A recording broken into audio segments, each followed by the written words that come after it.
முல்தானி மிட்டி powder. இது பாரம்பரிய முறையிலிருந்தே இந்த பவுடர் நம்ம யூஸ் பண்ணிகிட்ருக்கோம். இப்போ அதை ஒரு சோப்பாக மாற்றி நம்ம யூஸ் பண்ணலாம். எப்படி செய்கிறதுன்னு பார்ப்போம் வாங்க. வீடியோவை சப்ஸ்கிரைப் பண்ணிக்கோங்க, லைக் பண்ணிக்கோங்க. அதுக்கு நம்ம ஃபஸ்ட்டு என்ன எடுக்கணும் அப்படின்னா காஸ்டிக் சோடா. இந்த காஸ்டிக் சோடா நான் 300 கிராம் அளவு சோப் பண்ணுறதுனால காஸ்டிக் சோடா 44 கிராம் எடுத்துக்கிறேன். அதை கரெக்டாக எடுத்துக்கோங்க. அதிகமாகவும் போகக்கூடாது, கம்மியாகவும் இருக்கக்கூடாது. கரெக்டாக 44 கிராம்னா 44 கிராம் தான் எடுக்கணும். அப்போ தான் உங்களுக்கு அது கரெக்டாக வரும். இல்லைன்னா அதிகமாக எடுத்துக்கிட்டிங்க அப்படின்னா அது சஃபானிகேஷன் ஆகாது. அதுக்குண்டான அளவுகளில் நம்ம தண்ணி எடுக்கிறோம். அப்போ அதுதான் கரையும், மீதி அப்புறம் கரையாது. இப்போ நான் தண்ணி எடுத்துக்கிறேன். தண்ணி பார்த்திங்கன்னா டிஎம் வாட்டர் தான் யூஸ் பண்ணணும். 116 கிராம் எடுத்துக்கிறேன். அப்படி இல்லைன்னா மழை தண்ணி யூஸ் பண்ணிக்கலாம். போர் தண்ணி, ஆர்ஓ தண்ணியெல்லாம் யூஸ் பண்ணக்கூடாது. ஏன்னா டிஎம் வாட்டரில் எந்த ஒரு தாது பொருட்களும் இருக்காது. மழை தண்ணியிலும் அதே மாதிரி தான். அதனால் நம்ம என்ன சோப்பாக செய்கிறோமோ அதாகவே அது அப்படியே இருக்கும். எந்த ஒரு ஸ்பாயிலும் ஆகாது. அதனால் நம்ம டிஎம் வாட்டரும் மழை தண்ணியும் எடுத்துக்கலாம். டிஎம் வாட்டர்னால் என்னென்னா மினரலைஸ்டு வாட்டர். அதான் எந்த ஒரு மினரல் சத்துக்களும் இல்லாத தண்ணி. அதனால் அது டிஎம் வாட்டர். அது கெமிக்கல் கடையிலேயே கிடைக்கும். அப்படி இல்லாதவங்க மழை வர டைமில் அந்த மழை தண்ணி எடுத்து வச்சுக்கிட்டு கூட நீங்கள் யூஸ் பண்ணலாம். அதுலேயும் பார்த்திங்கன்னா குப்பை, தூசி அந்த மாதிரிலாம் இருக்கக்கூடாது. பியூரான தண்ணியாக இருக்கணும். இப்போ அந்த காஸ்டிக் சோடாவை இந்த தண்ணியில் நல்லா கரைச்சி எடுத்து வச்சுக்கோங்க. புதுசாக செய்கிறவங்க க்ளவுஸ் போட்டுக்கோங்க, மாஸ்க் போட்டுக்கோங்க.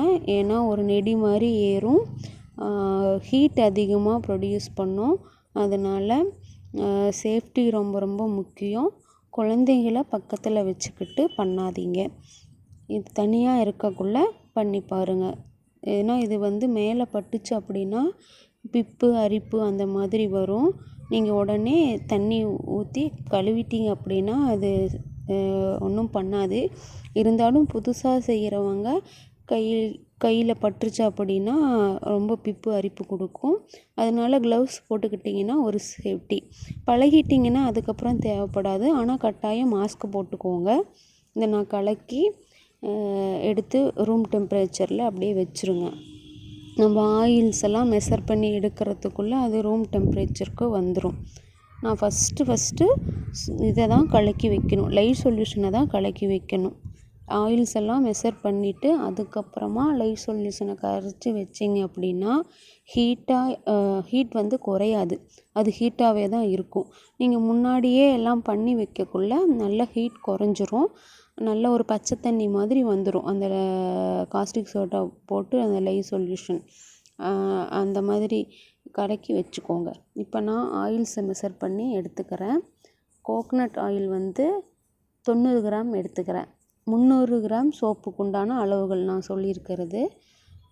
90 கிராம் கோகனட் ஆயில் செக்கில் ஆட்டின எண்ணெயாக பார்த்து எடுத்துக்கோங்க.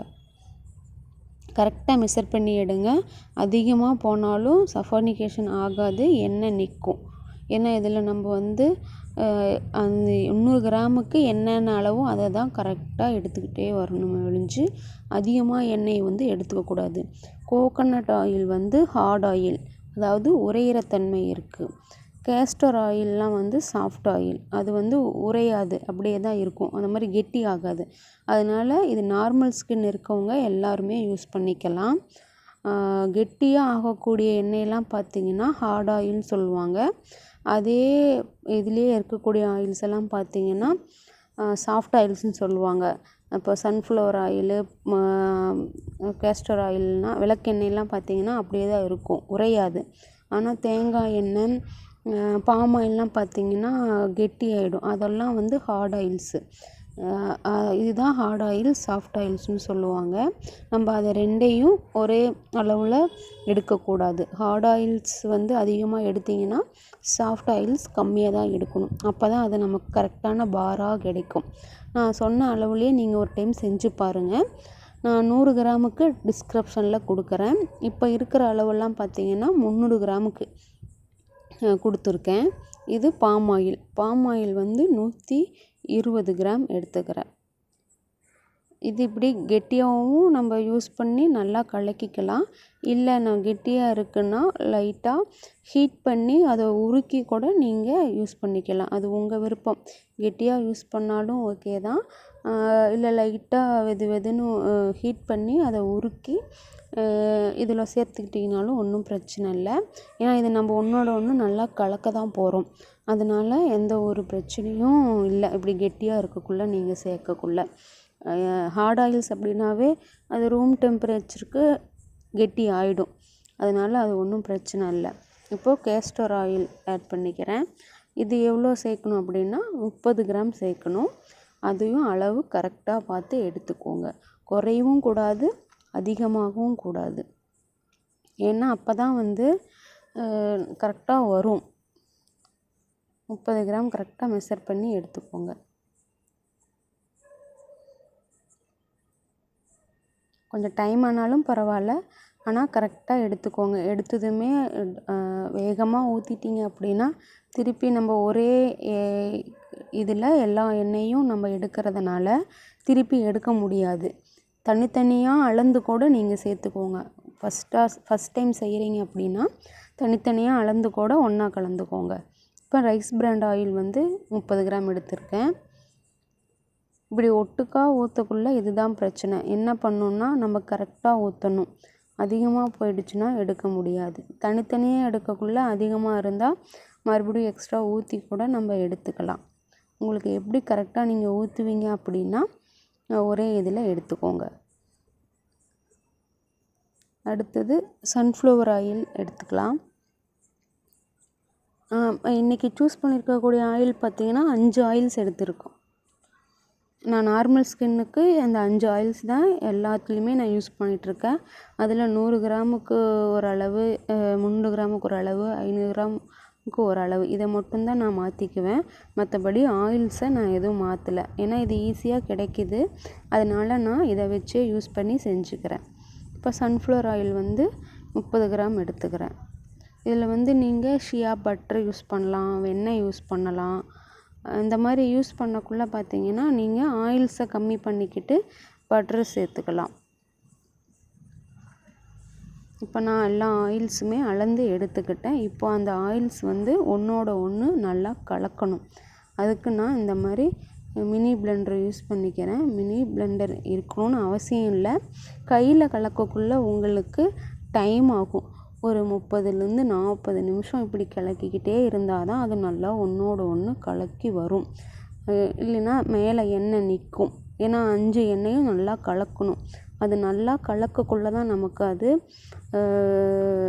சஃபானிகேஷன் கரெக்டாக நடக்கும்.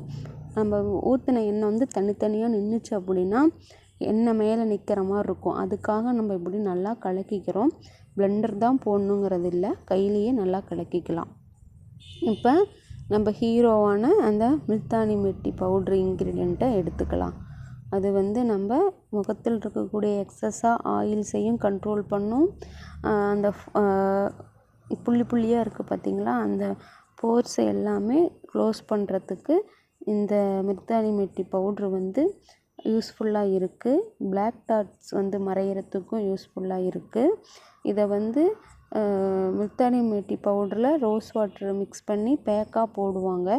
அப்படி போடக்குள்ளேயும் உங்களுக்கு பலன் ஜாஸ்தி இருக்கும்.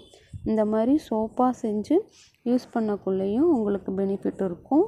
அதனால் நமக்கு இன்றைக்கி முல்தானி மெட்டி பவுடரை வச்சு நம்ம சோப் செய்யலாம். இது வந்து 100 கிராமுக்கு 2 கிராமிலிருந்து 5 கிராம் வரைக்கும் எடுத்துக்கலாம். நான் இப்போ 300 கிராமுக்கு 10 கிராம் எடுத்துக்கிறேன்.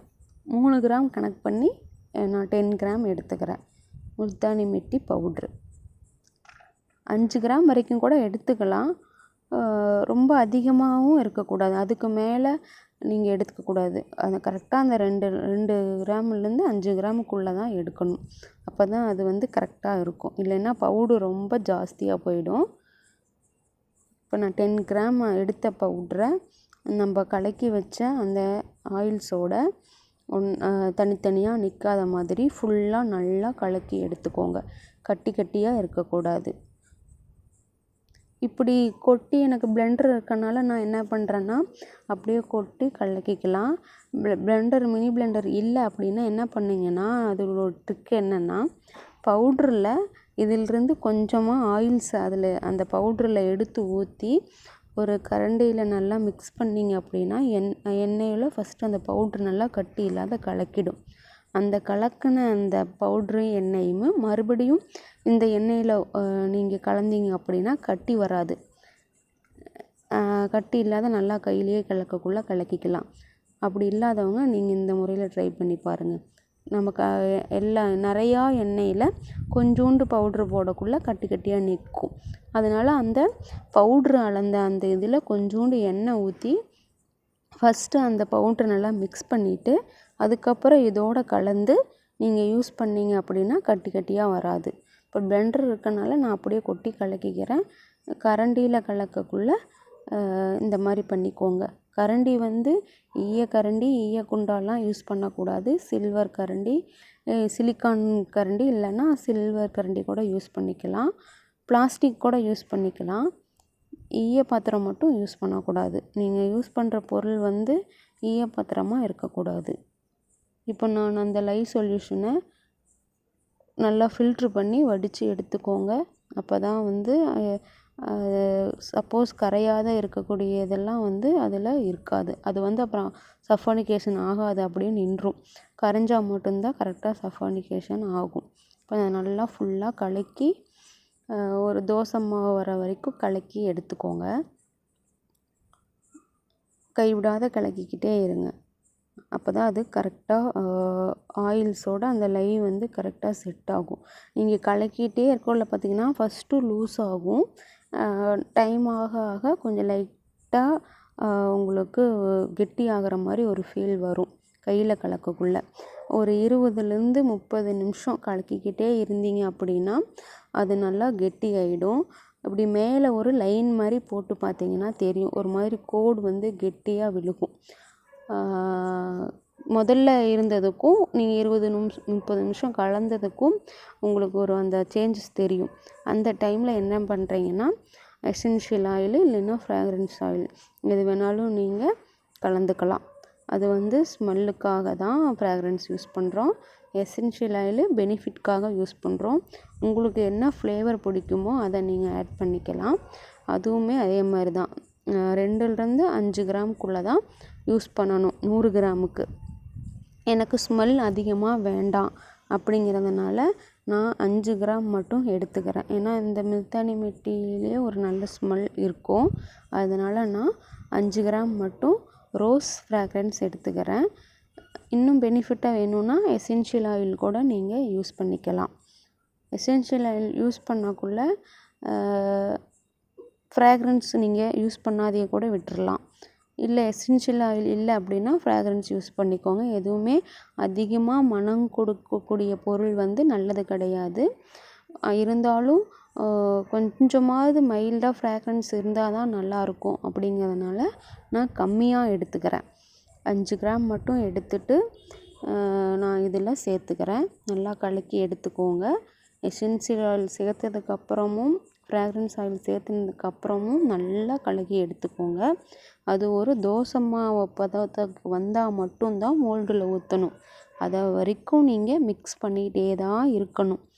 அதுக்கு முன்னாடி நீங்கள் ஊற்றக்கூடாது. அந்த தோசை மாவு பதம் வந்துச்சு அப்படின்னா தான் சஃபானிகேஷன் கரெக்டாக நடந்திருக்கு அப்படின்னு அர்த்தம். நல்லா கலக்கிக்கிட்டே இருந்துட்டு இன்னொன்று என்னென்னா நம்ம வந்து முல்தானி மெட்டி பவுட்ரு யூஸ் பண்ணுறோம். அந்த பவுட்ரு வந்து சீக்கிரம் கெட்டியாகக்கூடிய தன்மை இருக்குது இந்த பவுட்ருக்கு. அதனால சீக்கிரம் உங்களுக்கு வந்து நீங்கள் செய்யக்குள்ளேயே தெரியும், சீக்கிரம் அது கெட்டியாகிடும். இப்போ பாருங்கள், நான் லைன் போட்டு பார்க்குறேன். எனக்கு லைன் வந்து கெட்டியாக விழுகுது. இப்போ எனக்கு மோல்டில் ஊற்றுறதுக்கு ரெடி. இப்போவுமே கெட்டியாக ஆகங்காட்டியும் நம்ம சீக்கிரம் கலக்கி விட்டுக்கிட்டே எல்லாத்தையும் ஊற்றி எடுத்துருவோம் மோல்டில் வந்து நல்லா ஃப்ரெஷ்ஷாக தொடச்சி நல்லா எடுத்து வச்சுக்கோங்க. சிலிக்கான் மோல்டு, இந்த மாதிரி மோல்டில் ஆன்லைன்லேயே இப்போ எல்லா பக்கமும் கிடைக்கிது. இந்த மோல்டு வாங்கி யூஸ் பண்ணிக்கோங்க. இது வந்து 80 கிராம் தான், 100 கிராம் இல்லை. அதனால் எனக்கு 5 சோப் கிடச்சிருக்கு. இதே நீங்கள் வந்து 100 கிராமில் ஊற்றுனீங்கன்னா 4 வரும், இன்னும் கொஞ்சம் மீதி வரும். இது 80 கிராம் அப்படிங்கிறதுனால எனக்கு 5 சோப் வந்திருக்கு. முடிஞ்ச அளவுக்கு சுத்தமாக எல்லாம் எடுத்து போட்டுருங்க. அந்த சிலிக்கான் கரண்டி நீங்கள் யூஸ் பண்ணக்குள்ளே பார்த்தீங்கன்னா அது ஃபுல்லாக நல்லா எடுக்க முடியும். இது நார்மல் சில்வர் கரண்டி யூஸ் பண்ணிங்கன்னா ஃபுல்லாக இப்படி வராது. அதுக்காக தான் இந்த மாதிரி சிலிக்கான் இது யூஸ் பண்ணுறோம். ஃபுல்லாக நமக்கு எடுக்க முடியும்.